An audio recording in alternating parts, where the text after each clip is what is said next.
I'm Abdullah Hamdok, the new Prime Minister for the Transitional Government of Sudan, coming to the General Assembly in this capacity for the first time. We are coming with a message to the world that we have today a new Sudan, a new dawn in Sudan, that we are relinking to the world and hoping that we will be part of this peace-loving club, be part of it. بتصارع الموت عشان تعيش فوق غاع بحر رمان وتوب، غارفين ناس من غير ضمير، داخلين له منكور دم والصوت، والحكمة أطفالنا الصغار دمعات بتشلنا صوت. هم الذين دعموا محمد حمدان دغلو الإقدام على هذه الخطوة، على خطوة انقلاب 25 أكتوبر. انقلاب 25 أكتوبر أنا أستطيع أن أؤكد لك أخي أحمد، وربما تابعت الكثير من حواراتكم هنا تتحدث عن أن الجيش هو الذي انقلب.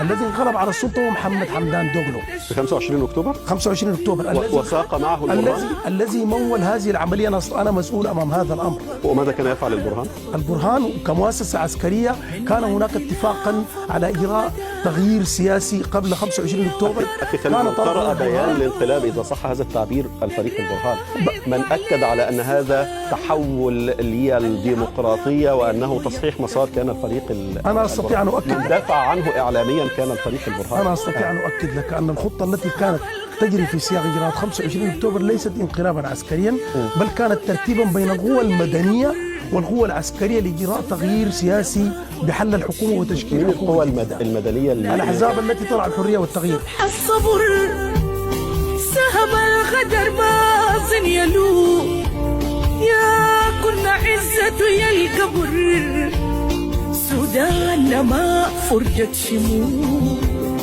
جيناك يا سوس التمر، جياشك عندك وشفوع من بشرة الناس السمر. لكن يا شكري يا ولدي، كونكم تعملوا لكم بوستر وتنزلوه في صفحاتكم وتقولوا نض القلعة غنت لمحمد عمر الشكري، أنا ندى ما زول اللي بيغنوا بديس الغنى، ولا أنا الزول اللي بيقدم لي أغاني بعمل لي أغاني أديسها من العامة إنه أنا ما غنيت لفلان. أنا لما أقول لي أغنية ببقى قدورة أكتر من الأغاني اللي قبل اليوم أنا غنيتها وتهاجمت فيها. يعني أنا ما الزول اللي أساسا بخاف إنه نزل له أغنية. اللي بداكم الحق إنكم تشيلوا الأغنية بتاعتي جديدة تور المجوك وتنزلوها تقول نض القلعة غنت لي الأغنية. ليش شو؟ غنيتها لك وين يا شكري؟ لقيتك وين يا شكري عشان أغني لك أغنية؟ خليتوا أي حاجة يا جماعة في الميديا، حتى في غناي ذاته البغني تسموا بمزاجكم.